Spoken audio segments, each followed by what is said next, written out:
बिस्मिल्लाहिर्रहमानिर्रहीम। अस्सलामु अलैकुम। बेनिकाब न्यूज़ के साथ मैं हूं सना हुसैन। चलते हैं खबर की जानिब। सुप्रीम कोर्ट में आईनी बेंच के सरबराह जस्टिस अमीनुद्दीन की सरबराही में 5 रुकनी बेंच ने ऑफिशियल सीक्रेट एक्ट और आर्मी एक्ट में तरमीम से मुतल्लिक किसी की समाअत की। आईनी बेंच ने बानी पीटीआई इमरान खान की दरख्वास्त पर आयद एतराज़ात का लदम करार देते हुए रजिस्ट्रार ऑफिस को आईनी दरख्वास्तों को बाज़ाब्ता नंबर अलॉट करने की हिदायत कर दी। दौरान समाअत आईनी बेंच ने सवाल किया कि बताया जाए तरमीम के खिलाफ पहले हाई कोर्ट से रुजू क्यों नहीं किया गया। इमरान खान के वकील ने कहा है कि ऑफिशियल सीक्रेट एक्ट और आर्मी एक्ट तरमीम से अवामी हकूक मुतासिर हो रहे हैं। जस्टिस मोहम्मद अली मजहर ने कहा है कि आर्टिकल 184(3) में कवानीन के खिलाफ दरख्वास्तें मर्जी से सुनी जाती रही हैं। जो केस दिल किया सुन लिया, जो ना दिल किया तो कह दिया कि पहले हाई कोर्ट जाएं। बराह रास्त दरख्वास्तें सुनते रहे तो आर्टिकल 199 गैर मौसर हो जाएगा। कराची पोर्ट ट्रस्ट KPT के 1448 एकड़ और पोर्ट कासिम अथॉरिटी PQA की 30 एकड़ राशि पर तजावुज़ात कायम है और इस जमीन की मालियत अरबों रुपए है। नैब के एक सीनियर एहलकार ने तस्दीक की है कि ब्यूरो पहले ही कराची में सरकारी राशि पर कब्जे पर तवज्जो मरकूज किए हुए है। इससे कबल सिंध में जंगलात की 3000 अरब रुपए मालियत की अराजी वागुजार कराई गई है। नैब कराची की जानिब से हकाइक के तस्दीक के बाद KPT और पोर्ट कासिम की वफाकी हुकूमत के बेशकीमत असासों पर गैर कानूनी कब्जे से निपटने के लिए बाकायदा तहकीकात का आगाज किया जाएगा।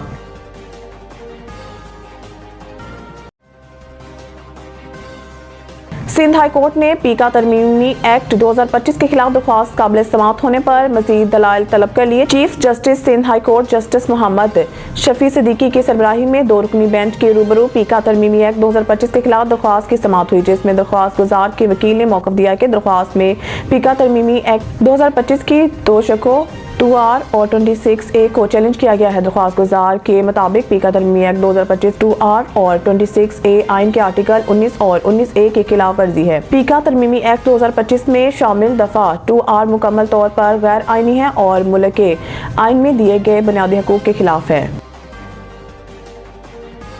अमरीकी सदर के व्हाइट हाउस में वापसी के बाद ईरान के खिलाफ ये पहली पाबंदियां हैं, जिसमें अमरीकी महकमा खजाना ने ईरान के तेल की नेटवर्क को निशाना बनाया। अरब मीडिया का कहना है कि ईरान में पहले से पाबंदियों का शिकार कंपनियों से मुंसलिक अफराद, जहाज़ों और फर्मों पर पाबंदियां लगाई हैं। अमरीकी वज़ीर खजाना ने इल्ज़ाम आयद किया है कि ईरान तेल की आमदनी को जौहरी प्रोग्राम, बैलिस्टिक मिसाइल और ड्रोन्स पर लगा रहा है। ईरान अपनी तेल की आमदनी के दहशतगर्द ग्रुपों की मदद के लिए भी इस्तेमाल कर रहा है, लिहाजा गैर कानूनी सरगर्मियों की फंडिंग रोकने के लिए सख्त इक़दाम करेंगे।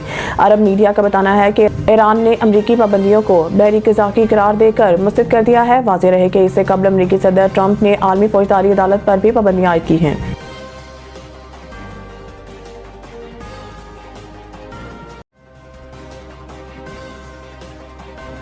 मज़ीद न्यूज़ अपडेट के लिए देखते रहिए बेनिकाब न्यूज़।